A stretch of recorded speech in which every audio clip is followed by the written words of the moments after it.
Raymond once said to me, partnerships are a long-term relationship. You don't expect to wife up right away. Same thing with a partnership. You've got to work that relationship and really get to know them on every level. But in today's world of short form video and voice texting and Slack messages, how do we really get to know partners and potential partners?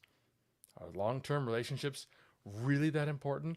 Isn't it easier and more efficient to focus on processes and workflows and other aspects of the business that can be scaled and aren't so individualized? That's what we're covering in today's episode of Partnership Unpacked.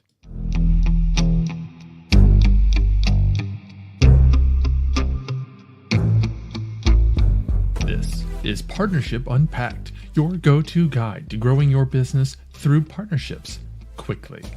I'm your host, Mike Allton, and each episode unpacks the winning strategies and latest trends from influencer marketing to brand partnerships and ideas that you can apply to your own business to grow exponentially.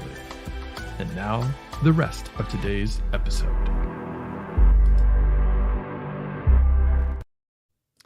Well, welcome back to Partnership Unpacked, where I selfishly use this time to pick the brains of experts at strategic partnerships, channel programs, affiliates, influencer marketing, and relationship building. Oh, and you get to learn too.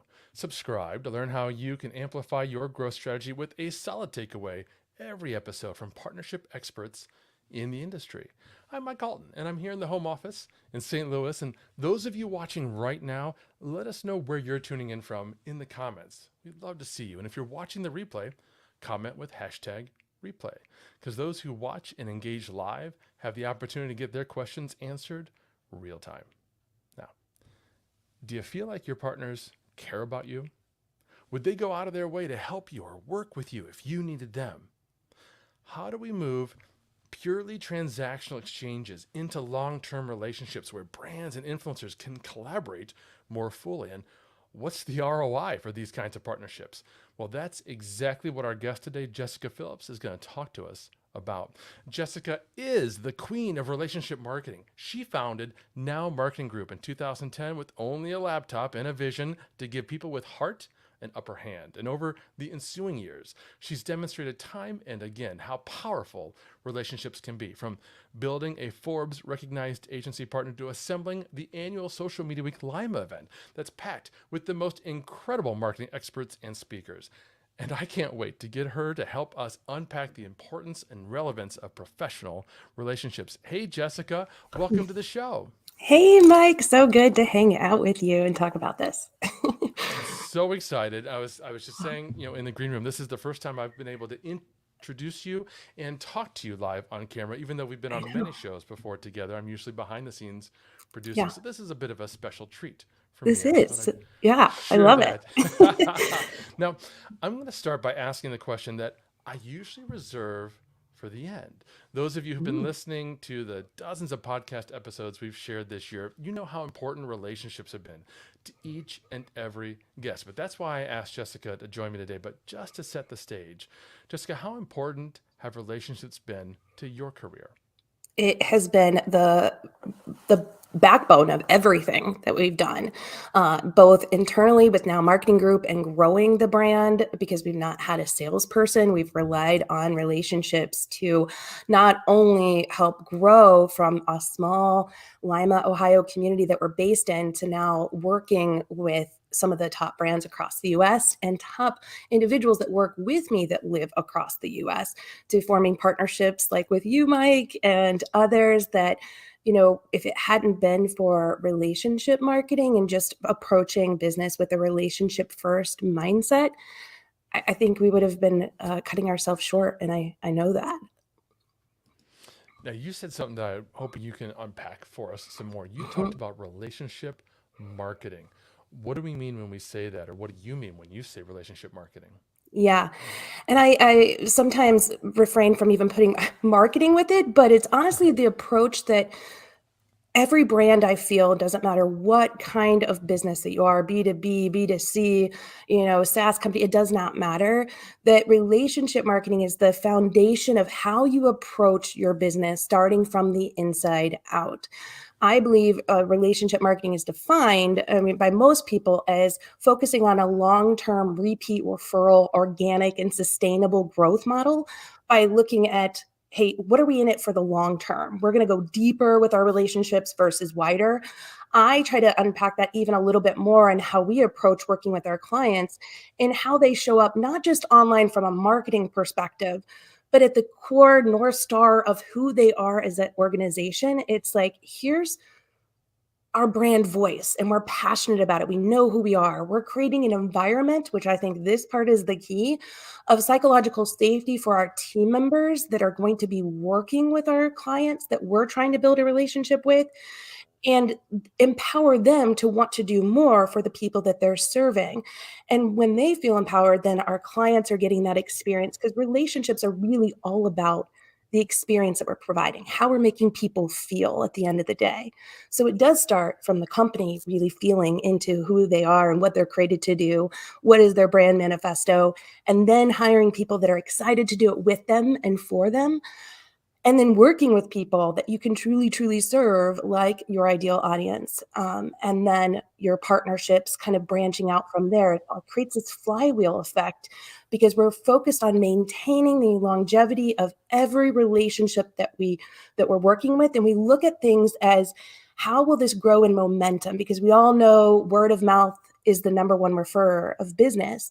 But how can we take a relationship marketing approach to, instead of just going word of mouth, now with everything with online, as you mentioned, as you open this, voice, text, video, everything else, that we create a world of mouth referral system, that nobody's ever leaving our marketing funnel, because I don't believe in a sales and marketing funnel. I think it's a flywheel.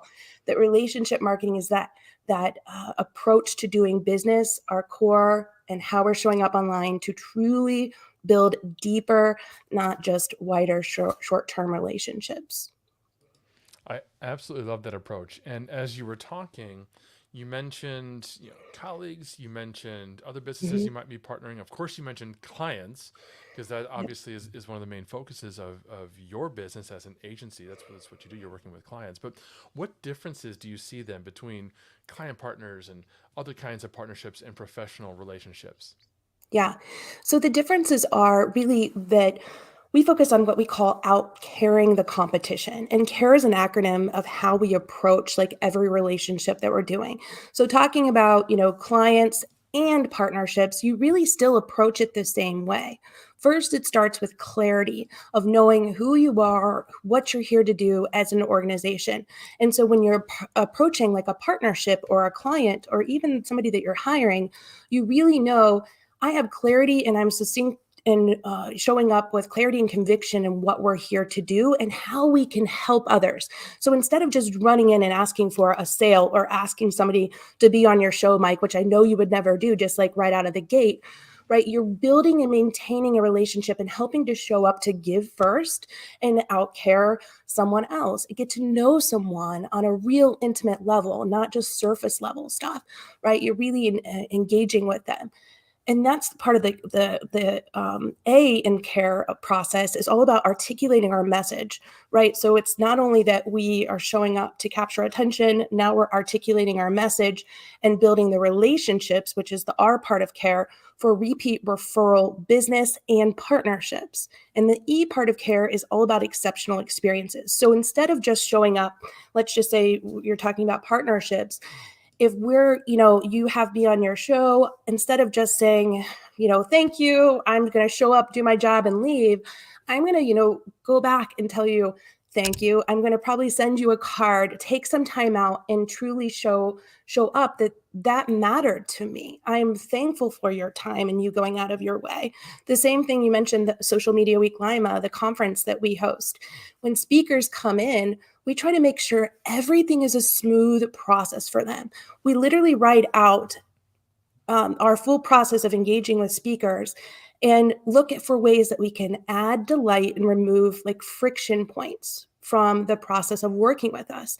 And by doing that, we can look for opportunities of how to stand out in give them that cause for pause, if you if you will, where instead of, like, for example, when they're speaking on stage, most people, if they get a speaker gift, it's like swag from the conference or something. We customize like a personalized bobblehead for them, to give them as a speaker gift, something that is personalized to them, that it's all about shining the light on them versus just being on us. And we want to continue to build that rapport and friendship ongoing that goes above and beyond just business, right? It's relationship building.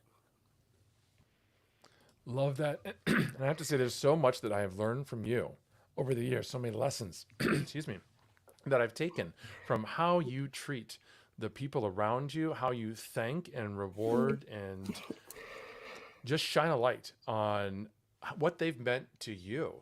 So I enjoy sending people gifts, and I love it when every time we do something, it's not that it's expected, but I now know that I'm going to get something like you're going to send me a sugar wish or something Yep. like that, because that's who you are. That's a part of the fabric of who you are. And I love that you've ingrained that into your agency. And now that's just a part of the agency that you founded, the event that you're doing. As I've been a multiple time speaker at your event, and it is phenomenal. It's one of the best events in the world.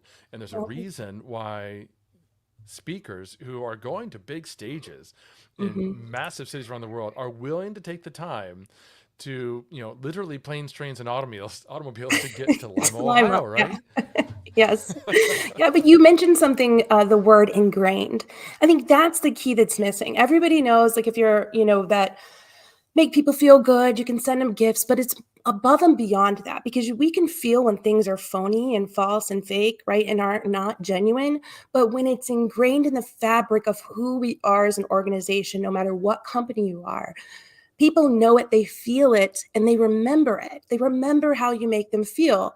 The famous quote, nobody cares what you say until, they know that you care. That's so true, but it has to be ingrained. So it has to start from the inside out.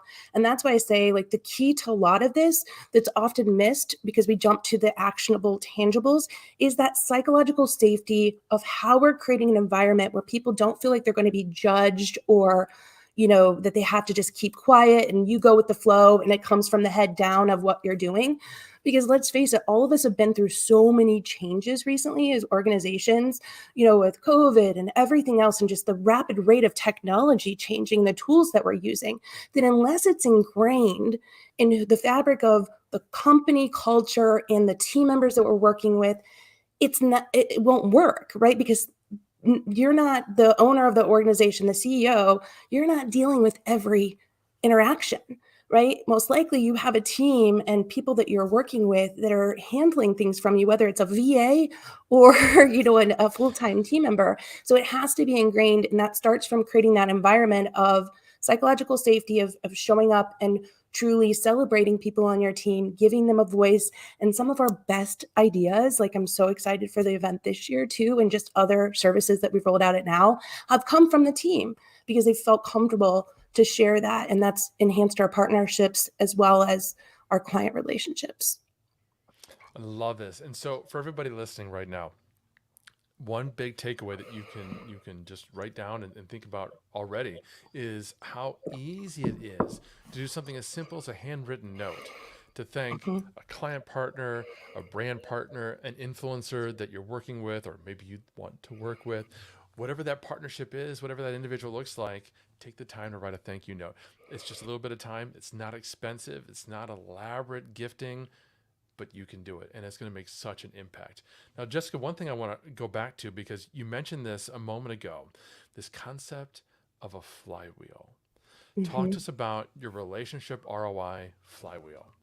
Yeah. So the flywheel approach is thinking differently about our marketing and sales process.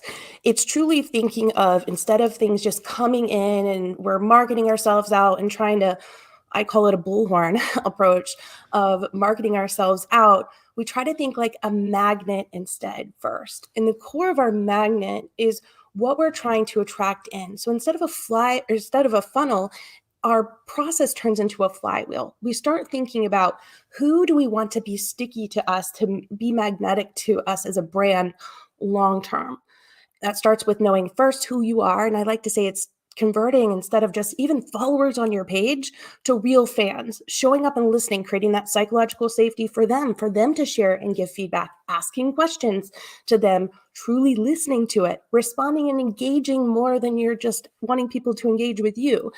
Then taking your clients and making them true advocates for you. So your marketing and your approach to doing business is thinking about, how can we serve and outcare our competition with our clients? Like, what is it that we're missing? It's writing out our sales and ongoing management process with our clients that can truly delight them in a way that's going to keep them sticky to us and referring us on. Once we get this momentum of our followers to fans, our clients to our biggest advocates, our team members into our biggest evangelists, because they're the ones that are providing the experience most likely at the end of the day to our clients and customers, then we can take it and move it into a place where we're growing with our community partners into collaborators. So instead of just being somebody that you know in the community, like for example, Mike Allton here with Agora Pulse, we're huge cheerleaders of them, but now we're collaborating on sharing value here to their community, and also something that I can share with my community.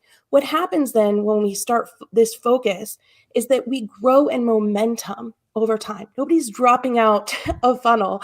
They're staying in, and we realize that people should stay within our brand flywheel momentum growth because of that word of mouth now referral process. The number one reason that people are going to work and choose to work with you over someone else, studies have found that it's all based on the experience that they believe that you are going to provide for them. 90% of all buying decisions are starting online. People are doing a search and they're trying to see, what brand should I choose? This one or that one? They're looking up what people are saying. They're asking their community, a lot of times in private channels that you don't even see these questions being asked. So you want to make sure that people are empowered. One, that they know what you do. Two, they feel convicted and excited to refer you on to the people that they trust most as well. By doing this, you will grow organic, sustainable, long-term growth within your business, and you don't have to worry about just keep blasting your message out. It becomes a magnet versus a bullhorn approach to doing business. Love that concept of a flywheel so much. If you're just tuning in, we're talking with Jessika Phillips about the ROI of relationships in your business. And I want to share with you a quick message from our CMO at Agora Pulse about another area where you're missing out on ROI: social media. It's the Arc de Triomphe. Can you imagine if you're in charge, if you're the CMO of Marketing Paris? What are your main channels? Wow, there's the Arc de Triomphe. There's the Eiffel Tower. There's the Louvre. Those are your channels you're going to use to drive tourism dollars in. Okay, now, but you're not the CMO of Paris. In fact, you're the CMO of your company, product, service. So what are your main channels? Well, I'm going to guess there are things like pay-per-click, maybe trade shows, events, maybe content. Those are all pretty predictable, right? Let me ask you this question. Are you treating social media as a main channel? By the way, only 1.8% of you today measure social media and can prove an ROI in that investment. HubSpot and Gartner say social media is the number one channel to invest in this year. Are you doing it? If not, I can tell you why. You're not doing it because you don't have the tools, you don't have the mentality, and that's okay. We've got you covered. You change the mentality, we'll give you the tools. Agora Pulse tracks all the ROI for you. One place to manage all your social media activity, your number one channel. Change your success. Treat social media as a channel, one CMO to another. My name is Daryl. I'm with Agora Pulse. I'll talk to you soon.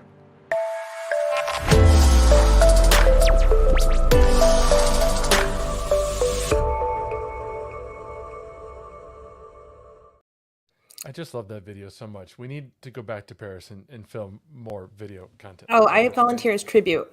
I just want to say I love the feature, the social ROI feature. I mean, showcasing it, right? Like, it's there black and white and it's amazing. So thank you, Agora Pulse, for making my life easier.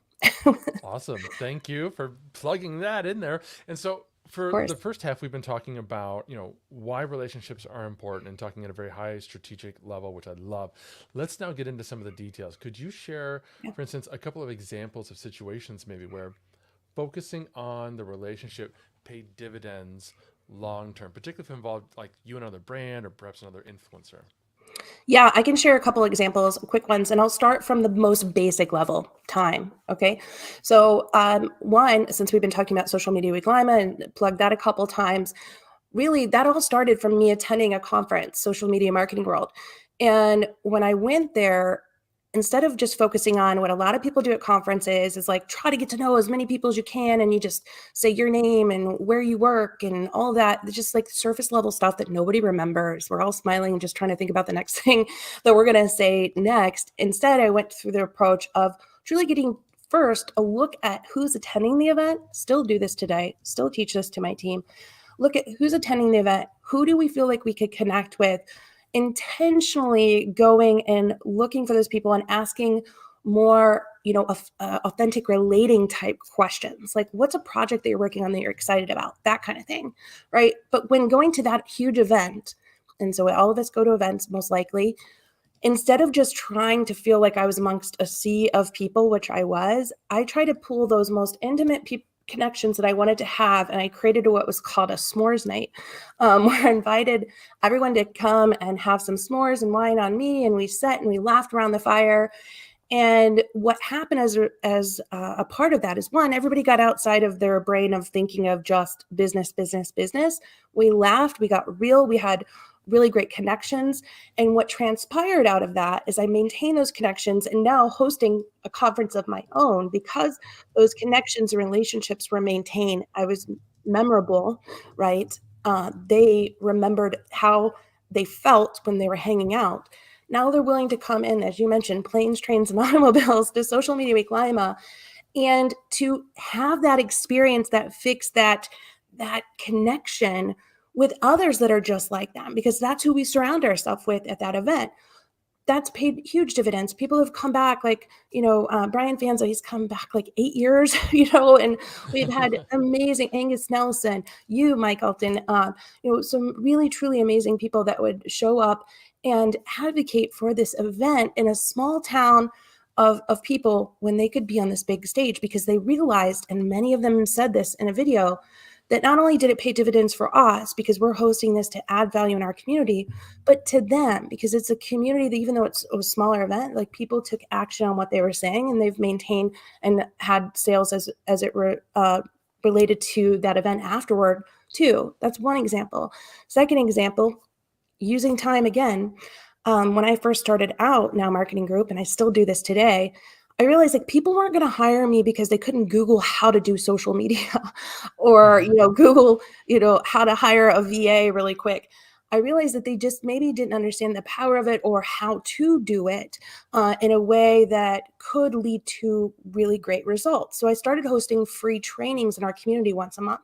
Still do this now, and offering those trainings to people for free and teaching them the process that honestly we do for them. And by doing that, some of them didn't have the financial ability to hire us at the time, but they went to work at a company or they've grown their business and they've become my lifetime clients that have been with me, many of them, for the whole time that I've been in business or since they've started attending those sessions. One of them just landed a really long agreement for the year to now speak and teach their community within the pharmaceutical industry and healthcare system. So now I'll be in front of a target audience group of hundreds more that now they've invited me in the door because they knew my approach, how I'm showing up, and that I was serving first. I had a heart of serving first, not just asking for business.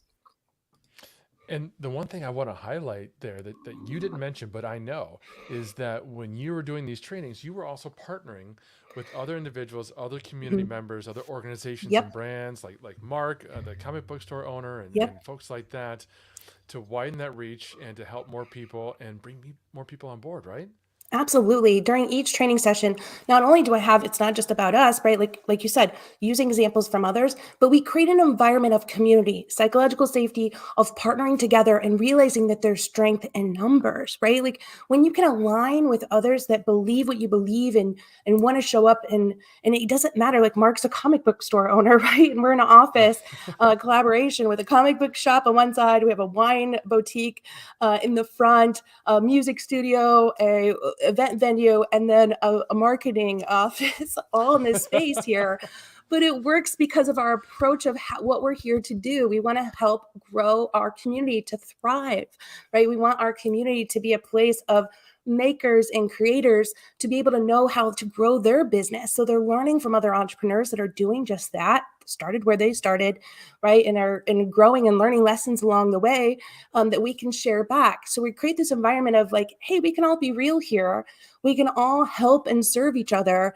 And we're giving advice back and forth. And those partnerships have been pivotal to growing the business. Now, this is in the local space, but the same thing can be done online, right? Like I've done group collaborations. We had the Queenies for a while, where it was a bunch of us women that came together just to empower each other of, you know, how we want to show up and get on stages and empower other women to be able to speak up and know that there's a place for them and their voice.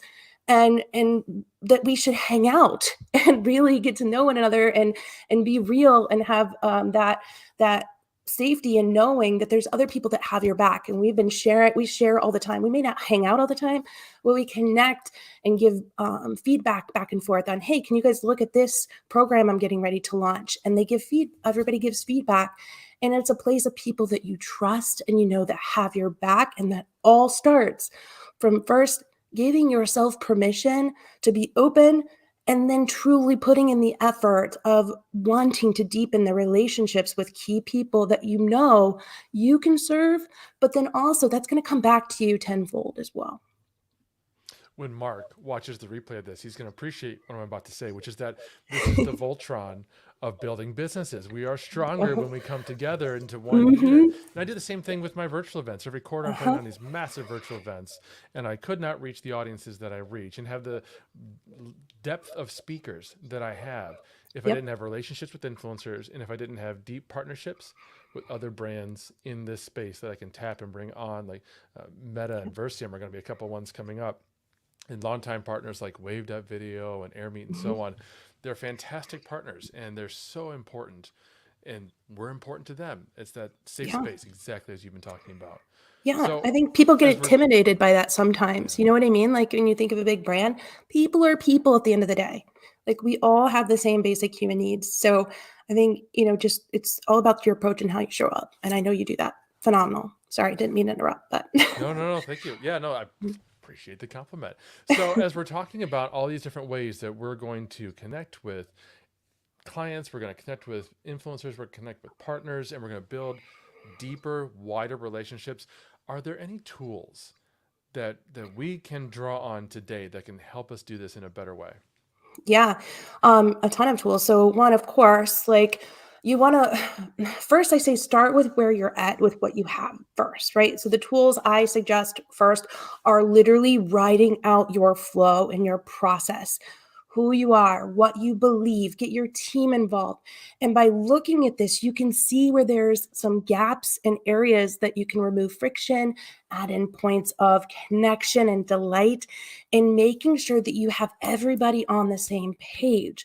So I'm going to share a couple probably non-traditional ones, but the one thing that I'll say for creating this environment of psychological safety, which I feel is at the key, is setting up a time, whether you're remote or not, to have a check-in with your team and how you can celebrate what they're doing and share other examples back and forth of what their connections that they're making with other community partners or clients or even internally.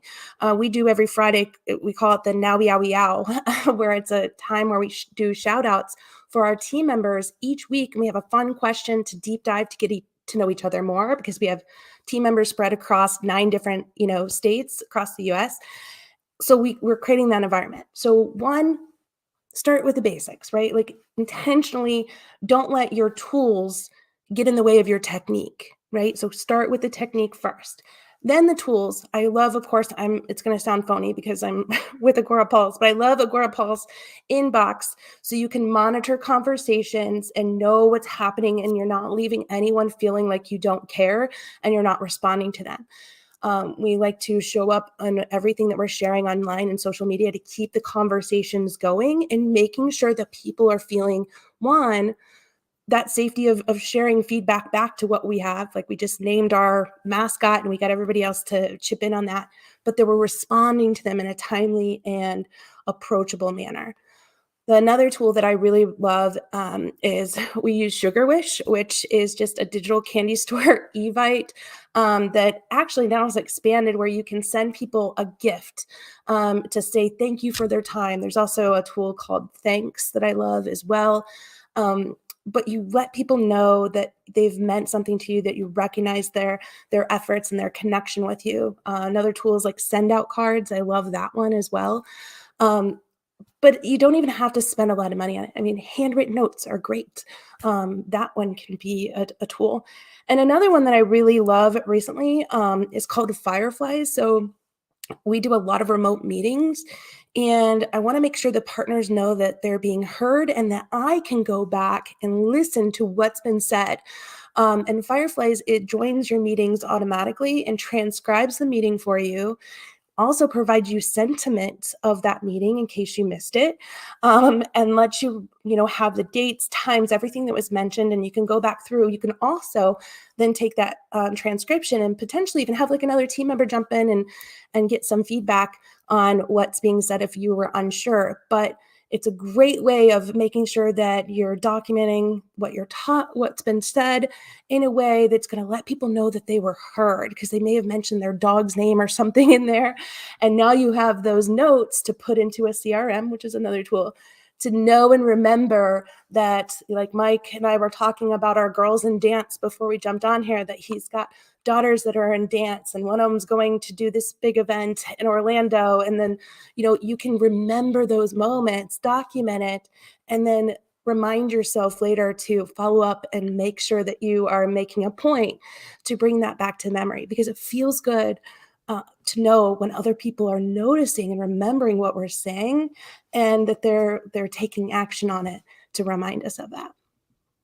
That is such a great point, because we're never going to remember ourselves all these little Uh, details from that people just happen to, popcorn out in the couple of minutes before you actually get into the agenda of whatever it is you're going to talk yeah, about in a meeting. But if someone happens to say, "Oh, it's my birthday," well, great, celebrate that, wish them happy birthday, but then yeah. make a note of it, because if that's a Mhm. partner you want to have a long-term relationship with, guess what? Their birthday is coming up next year, and you can be on top of it instead of just happening to wish them happy birthday in a meeting, Exactly. right? And I want to share a fun story, because one of our key partners I mentioned just briefly earlier is AirMeet. That's where I host our virtual events. And they just announced a partnership with Sendoso, where Ooh. they're able to send out automatically, virtually automatically, with gifts to their attendees. Oh, So, that's like, amazing. I know, like, part of my onboarding process is to just take on the speakers' addresses and that sort of thing when they're applying to be speakers. But now I can integrate it directly into the platform. I can reward attendees as well as Mhm. speakers and other participants. It's fantastic. It's great. I mean, sentiment is huge, and especially monitoring that too. And tools will help you do that, because sometimes we get in our own way with how we're feeling, and so it's nice to want to have a tool to help us, as well as, like you said, just document it, write it down, and then take action on it. But make it part of your approach ongoing, right? Great. So now, what advice would you give to brands who are looking to build relationships specifically with B2B influencers? Ooh, I would say don't jump right in and just ask for something right away. I would say one, first, know what they're about, take time to engage with them, understand a little bit more about them, and that can even just start from looking at their past content, then responding and thoughtfully on what they're sharing online. And then what I've done to do this and make this happen easier is, like, on Facebook, I'll do a see first kind of thing, right? From favorites. Twitter, you can have Twitter list. LinkedIn, create a saved list there. And that way you can be intentional with your time that you're spending and make sure that you're engaging, but again, thoughtfully engaging. Then look for an opportunity after you feel like you've had some headway there, you're connecting, then look for a way to be mutually beneficial, whether you can help them in a way and they can help you. So maybe it's a collaboration that you're doing, but not just asking for something right out of the gate, right? You got to feel it out and see how those can work. One of the things I've done is personally is like feature others. So I look at ways of one, like talking about how to build a craveable brand. And I'm like, hey, I know you are all about this. You are expert at it. Share with me your tips on how you feel that brands can build, this craveable brand. They give me their input, and then I feature them all over. So I'm shining the light on them versus asking them to shine the light on me. By doing that, then you can progressively build that rapport over time to then maybe invite them to your conference, invite them to be on your show, that kind of thing. And just remember to stay in contact with the people that you care about, regardless of whether or not you need something from them at that time. I think that's definitely another thing that matters a lot.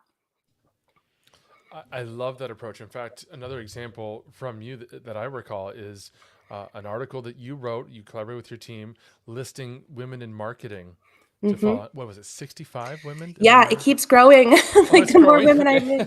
Yeah, I love it though. And it's just featuring them and then I intentionally, I didn't want to just create another list, right?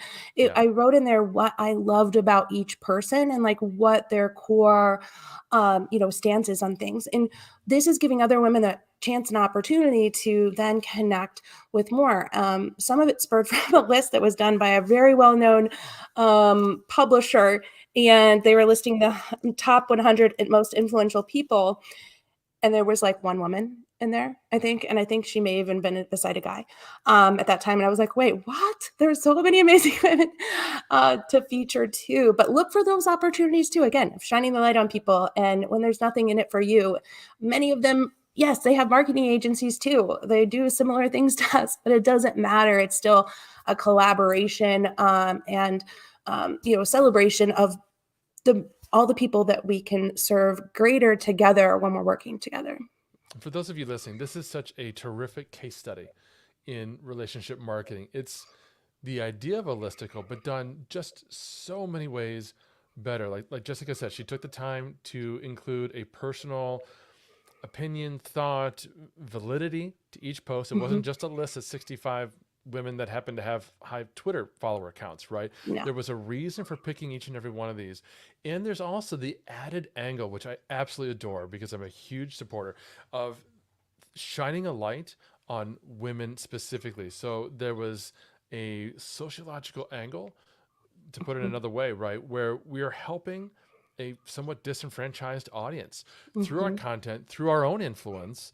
And by so doing, we're creating a positive relationship, maybe an intro to some of those women, right? And we're endearing ourselves to our audience. That's why this is a case study to me, because it was just so brilliant. There's so many layers to this. Well, I love that you said the underserved too, because it brought up another point. When I was creating this list, some people are like, wow, I'm on there because they're looking at some of the other women that are, maybe years ahead in their career or follower count, which I don't care about, but those kinds of things.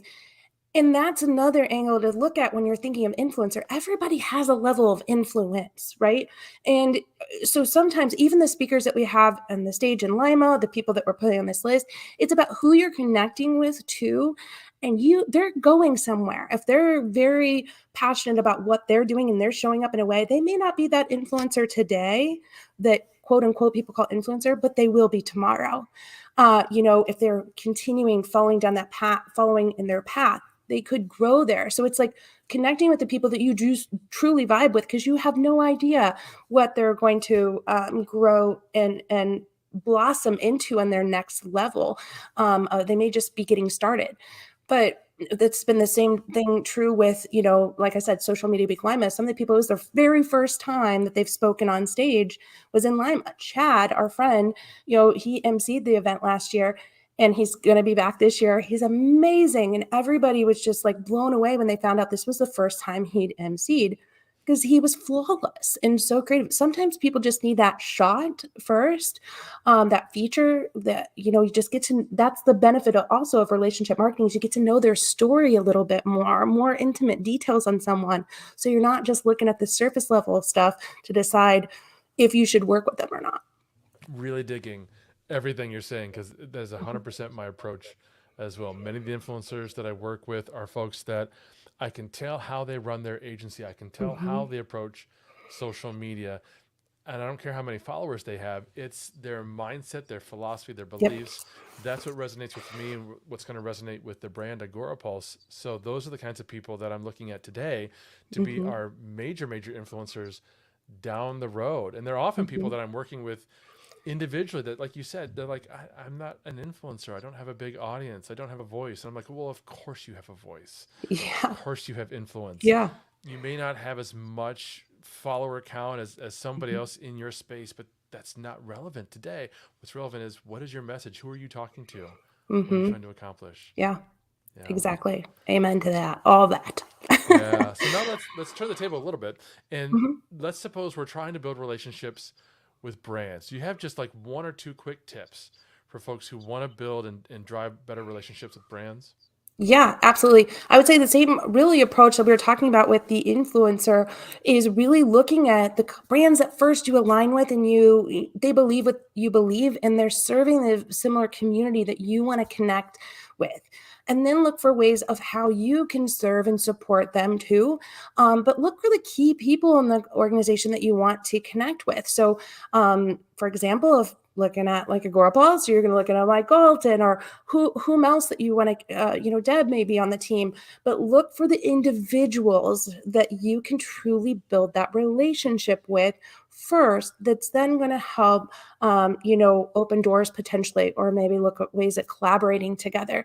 But for each brand, you also just remember there's a human behind that logo. There's many humans usually behind the logo. So you still do want to take that relationship first mindset on getting to know the people there and what's at the core of their business. Where are they looking to grow? What are their goals? Where can you help serve them, and how then can you align together to potentially create something amazing? And we featured companies all the time, like our favorite companies that help us grow in relationship marketing, right? There's some of them that I just mentioned, Sugar Wish and Send Out Cards. And, at the time when I was first writing, it was BombBomb. It was like the video email company, but featuring them in a way too, that's shining the light on them, not asking them to shine the light on you. And by doing that, then you both grow together.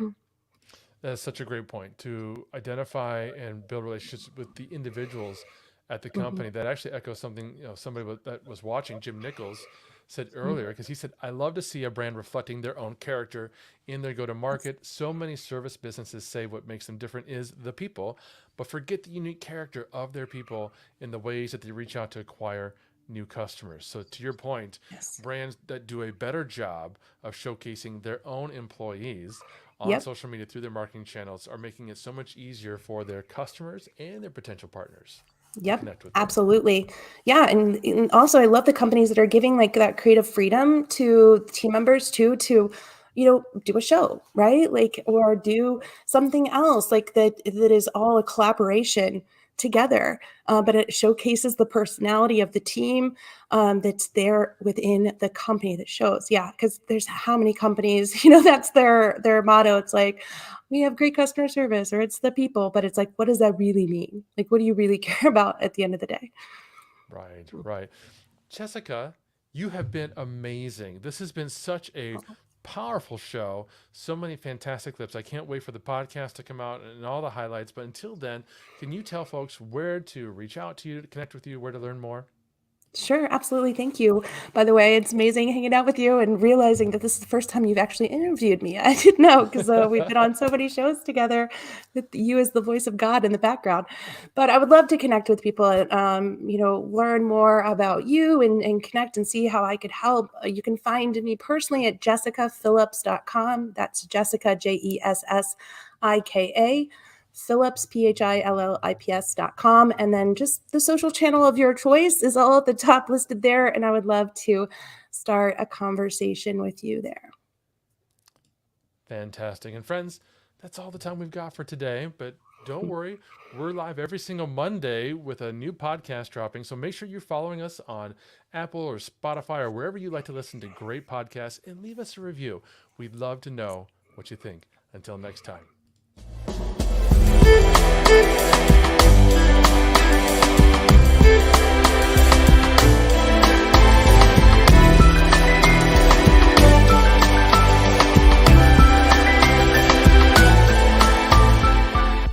for listening to another episode of Partnership Unpacked, hosted by Mike Allton and powered by AgoraPulse, the #1 rated social media management solution, which you can learn more about at agorapulse.com. If you enjoyed this episode, please subscribe on your favorite podcast player. Be sure to leave us a review. Your feedback is important to us.